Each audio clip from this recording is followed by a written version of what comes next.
क्या आप अपने जीवन का असली उद्देश्य जानते हैं? रात का गहरा सन्नाटा है और आसमान में अनगिनत तारे टिमटिमा रहे हैं, जो हमें हमारी लघुता का एहसास कराते हैं। क्या आपने कभी इन तारों को देखकर यह सोचा है कि मेरा इस दुनिया में आने का मकसद क्या था? क्यों कुछ लोग अपने जीवन का रास्ता बहुत आसानी से ढूंढ लेते हैं, जबकि कुछ सालों तक खोया हुआ महसूस करते हैं? क्या हमारे साथ होने वाली हर घटना महज एक इत्तेफाक है, या इसके पीछे कोई गहरा रहस्य छिपा है? आज की कहानी हमें इसी खोज पर ले जाती है, जहां एक इंसान अपनी रूह की तलाश में निकलता है। ये कहानी शुरू होती है एक बारिश भरी शाम से, जहां शहर की चकाचौंध के बीच एक बेचैनी छिपी थी। आरव, एक 32 साल का युवक, जिसके पास वो सब कुछ था जिसे दुनिया सफलता कहती है। एक ऊंचे पद की नौकरी, एक प्यार करने वाला परिवार और एक आलीशान घर। आरव की जिंदगी किसी सपने जैसी थी। लेकिन हर रात जब वो अपने कमरे की छत को निहारता, तो एक सवाल उसे सोने नहीं देता था। वो खुद से पूछता, क्या मैं सिर्फ इसी के लिए पैदा हुआ था? ये सवाल उसके मन में गूंजता रहता। ये सवाल धीरे धीरे उसके सीने पर एक भारी बोझ बन गया, जिसे वो अब और नहीं उठा सकता था। उसे महसूस होने लगा कि उसकी सारी उपलब्धियां केवल खोखले खोल हैं, जिनमें कोई असली खुशी नहीं थी। एक दिन आरव ने एक ऐसा फैसला लिया जिसने उसके परिवार और सहकर्मियों सबको चौंका दिया। उसने अपनी शानदार नौकरी छोड़ दी, क्योंकि वो अपने अंदर के खालीपन को अब और नजरअंदाज नहीं कर सकता था। शांति और जवाबों की तलाश में आरव शहर की भीड़भाड़ छोड़कर ऊंचे पहाड़ों की ओर निकल पड़ा। घने जंगलों और ऊंचे शिखरों के बीच भटकते हुए वो प्रकृति के करीब आने की कोशिश कर रहा था। एक दोपहर उसकी मुलाकात एक प्राचीन बरगद के पेड़ के नीचे बैठे एक शांत महात्मा से हुई। महात्मा की आंखों में एक ऐसी गहराई थी जो किसी भी इंसान के अंतर्मन को आसानी से पढ़ ले। आरव ने अभी एक शब्द भी नहीं बोला था कि महात्मा मुस्कुराए और उसकी उलझन को पहचान लिया।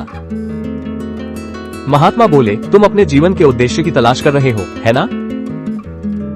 आरव दंग रह गया और उसने हैरानी से पूछा, आपको ये बात कैसे पता चली? महात्मा ने अपनी आंखें बंद की और धीमे स्वर में कहा कि उसकी आंखों में वही पुराना सवाल है। उन्होंने समझाया कि उद्देश्य कोई मंजिल नहीं, बल्कि एक एहसास है जिसे भीतर महसूस करना होता है। महात्मा ने जमीन से एक सूखा पत्ता उठाया और आरव की ओर देखते हुए एक गहरा सवाल पूछा। मुझे बताओ आरव, तुम्हारी जिंदगी में वही समस्याएं बार बार क्यों लौट कर आती हैं? आरव सोचने लगा और उसे याद आए वे टूटे हुए रिश्ते और वे अधूरे सपने जो उसे सताते थे।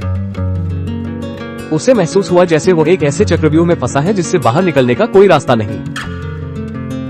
महात्मा मुस्कुराए और बोले कि यह ब्रह्मांड का पहला संकेत है, बार बार आने वाली समस्याएं। जब जीवन में एक ही तरह की समस्या बार बार आए, तो समझ लेना कि जीवन तुम्हें एक सबक सिखाना चाहता है। वो सबक तब तक दोहराया जाएगा जब तक तुम उसे समझकर आगे नहीं बढ़ जाते। आरव को पहली बार एहसास हुआ कि उसकी असफलताएं उसे तोड़ने नहीं, बल्कि कुछ सिखाने आई थी।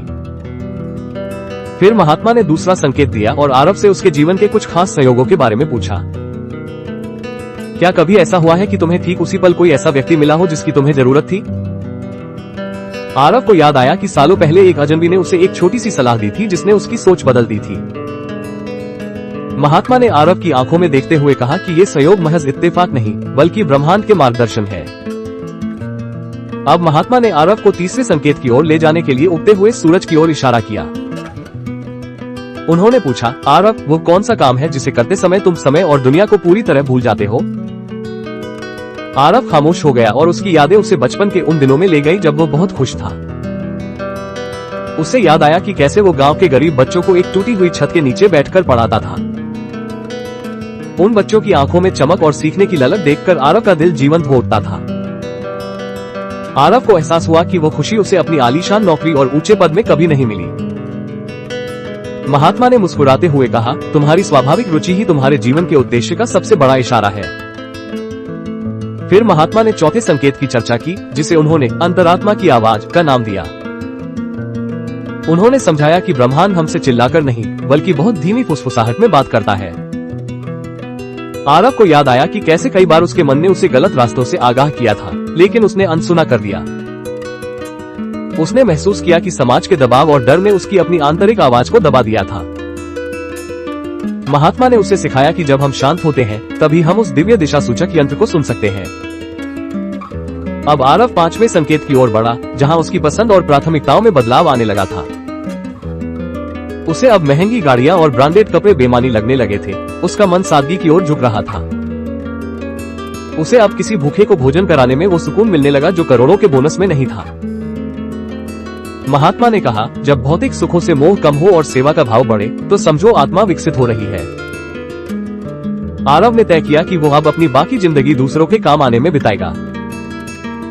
वो वापस अपने गांव लौटा और वहां के बच्चों के लिए एक छोटा सा स्कूल शुरू किया। यह उसका छठा संकेत था, अपने ज्ञान को निस्वार्थ भाव से समाज में बांटना। आरव अब आर्थिक रूप से समृद्ध नहीं था, लेकिन उसके मन में एक गहरी तृप्ति थी। उसकी पत्नी मीरा ने भी उसका साथ दिया और स्कूल के प्रबंधन में उसकी मदद की। मीरा की समझदारी और समर्थन ने आरव के इस सफर को और भी आसान और सुंदर बना दिया। लेकिन जीवन की परीक्षाएं अभी खत्म नहीं हुई थी। अचानक गांव में भारी बारिश और फसल की बर्बादी हुई। कई लोग निराश हो गए, लेकिन आरव इस बार विचलित नहीं हुआ। उसने महसूस किया कि वो अब मुश्किलों से डरता नहीं, बल्कि उन्हें स्वीकार करना सीख गया है। ये सातवां और अंतिम संकेत था, भीतर की वो अटूट शांति जो बाहरी परिस्थितियों पर निर्भर नहीं करती। आरव को अब महात्मा के वे शब्द याद आए कि उद्देश्य कोई मंजिल नहीं, बल्कि जीने का एक तरीका है। उसने जान लिया कि उसका असली उद्देश्य केवल पढ़ाना नहीं, बल्कि प्रेम और करुणा का प्रसार करना है। आरव की आंखों में अब वो पुरानी उदासी नहीं, बल्कि एक दिव्य चमक और स्पष्टता थी। वो समझ गया कि जब हम दूसरों के जीवन में मूल्य जोड़ते हैं तो हमारा अपना जीवन सार्थक हो जाता है। कहानी हमें सिखाती है कि आपका उद्देश्य भी धीरे धीरे आपके साहस और छोटे फैसलों से प्रकट होगा। आज रात जब आप अकेले हो तो खुद से पूछें कि वो क्या है जो आपको वास्तव में जीवित महसूस कराता है। याद रखें, दुनिया की सबसे बड़ी यात्रा बाहर नहीं, बल्कि अपने भीतर की यात्रा होती है। आरव ने अपनी रूह की तलाश पूरी कर ली थी और अब वो ब्रह्मांड के साथ पूर्ण सामंजस्य में था।